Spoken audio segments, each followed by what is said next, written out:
अब तकदीर आपसे समझना चाह रहा हूं कि अगर सब कुछ मेरी तकदीर में लिख दिया गया है, आज मैं आपके पास जो बैठा हूं ये पॉडकास्ट करने, क्या ये तकदीर में लिखा था?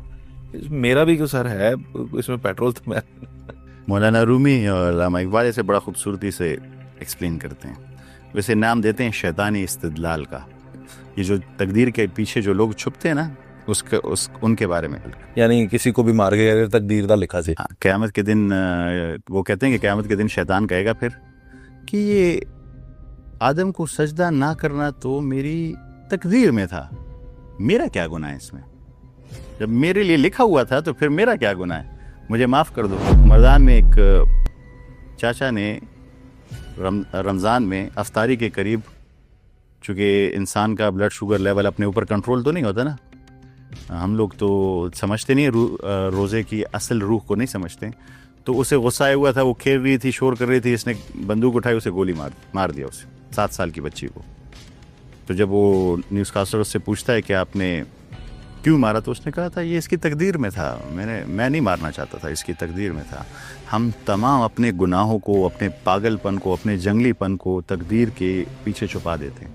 देखिए, कुरान करीम में जब भी कसम का जिक्र होता है तो कोई बहुत इम्पॉर्टेंट बात आती है, तब जिक्र होता है। तो जब भी कसम का जिक्र आएगा बहुत ज़रूरी बात होगी। तो जब 1 नहीं, 2 नहीं, 5 नहीं, 10 नहीं, 11 कस्में का जिक्र करने के बाद कोई बात आए तो वो कितनी ज़रूरी होगी? बहुत है। सूरह शम्स में 11 कस्मों का जिक्र करने के बाद वनफ्सिन वमा सव्वाहा फअल्हमहा फुजूरहा व तक़वाहा कद अफ़लह मन ज़क्काहा व कद ख़ाब मन दस्साहा। हमने आप में फुजूर भी डाल दिया है, बुराई भी डाल दी है और तकवा भी डाल दिया है, तो कामयाब हो गया जिसने इसे पाक कर लिया, यानी तकवा को अपना लिया, और मिट्टी में रुल गया जिसने फुजूर को अपना लिया। बहुत साफ बता दिया कि आपको दोनों ऑप्शन दे दिए गए हैं। आप फुजूर भी अपना सकते हैं, आप तकवा भी अपना सकते हैं, आपकी मर्जी है इस दुनिया में, और उसका आपको जवाब देना हो। इससे साफ बात आपको नहीं बताई सकती।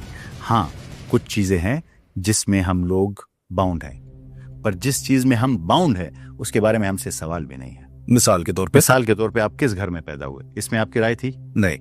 आप मर्द पैदा हुए, औरत पे पैदा हुए, इसमें आपकी राय थी? नहीं थी। आपको क्या इंटेलिजेंस लेवल मिला, आपको क्या जीन्स मिली, आपको क्या कॉग्निटिव एबिलिटीज मिली? लाइफ में बहुत सारे ऐसे एक्सपीरियंस हुए जिसमें आपका कोई कंट्रोल ही नहीं था और आपके साथ हो गए, उसमें आपकी राय थी? नहीं। वो चीजें डिसाइडेड हैं, पर उसकी वजह से आपसे नहीं पूछा जाएगा। आपसे वो पूछा जाएगा जो आपके इख्तियार में है। यानी हजरत अली रज़ी अल्लाह अन्हु से किसी ने पूछा कि मेरे हाथ में कितनी तकदीर? उन्होंने कहा कि 1 पाँव उठाओ, खड़े जाओ। खड़ा हो गए। उसने कहा 2 उठाओ, कहते नहीं उठा सकता। कुछ आपके हाथ में, कुछ आपके हाथ में नहीं, पर आपसे जो पूछा जाएगा वो सिर्फ उसी के बेसिस में पूछा जाएगा जो आपके इख्तियार में था। उसमें आपने फुजूर उठाया या आपने तकवा उठाया।